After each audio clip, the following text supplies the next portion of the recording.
ভারতে অবস্থানরত ক্ষমতাচ্যুত প্রধানমন্ত্রী শেখ হাসিনার বিবৃতি দেওয়া পছন্দ করছে না বাংলাদেশের অন্তর্বর্তীকালীন সরকার। এটি দুই দেশের সম্পর্ক উন্নয়নে সহায়ক হবে না।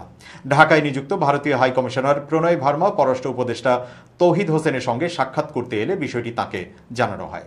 পররাষ্ট্র উপদেষ্টা এই তথ্য জানিয়ে সাংবাদিকদের বলেছেন, সরকারের অবস্থান এটাই। এ ব্যাপারে হাই কমিশনার কি বলেছেন জানতে চাইলে তিনি বলেন, তিনি কিভাবে এর জবাব দেবেন, তিনি তো ডিসাইড করতে পারবেন না। তিনি এ নিয়ে কিছু বলতে পারেন না বলে আমি মনে করি।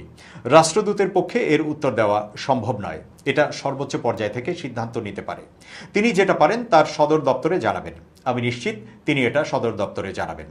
ভারতীয় হাই কমিশনারের সঙ্গে আলোচনার প্রেক্ষাপট নিয়ে উপদেষ্টা বলেন, যে বিবৃতি সাবেক প্রধানমন্ত্রীর কাছ থেকে এসেছে সেটা আমাদের জন্য স্বস্তিকর নয়। আমরা চাই তিনি ভারতে বসে যেন এটা না করেন।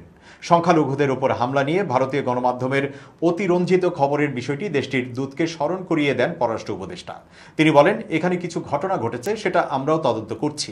কারো ওপর হামলা এই সরকার বরদাস্ত করবে না। যেগুলো হয়েছে প্রতিটির তদন্ত করে দোষীদের বিচারের আওতায় আনা হবে। এটুকু আমি ভারতীয় হাই কমিশনারকে বলেছি। তাকে বলেছি, ভারতীয় গণমাধ্যম এটাকে অতিরঞ্জিত করছে, এটা তাদের করা উচিত নয়। বৈঠক শেষে ভারতীয় হাই কমিশনার বলেন, আজ শুধু সৌজন্য সাক্ষাৎ ছিল, কোনো এজেন্ডা ছিল না। দুদেশের মানুষের স্বার্থে অন্তর্বর্তী সরকারের সঙ্গে কাজ চালিয়ে যেতে চায় ভারত। এ সময় শেখ হাসিনা ইস্যুতে প্রশ্ন করা হলে জবাব দেননি প্রণয় ভার্মা। তিনি বলেন, আমরা বাংলাদেশের সংকটকালীন তাদের পাশে আছি। আমরা আজ জানতে এসেছি কিভাবে অন্তর্বর্তীকালীন সরকারকে সহযোগিতা করতে পারি।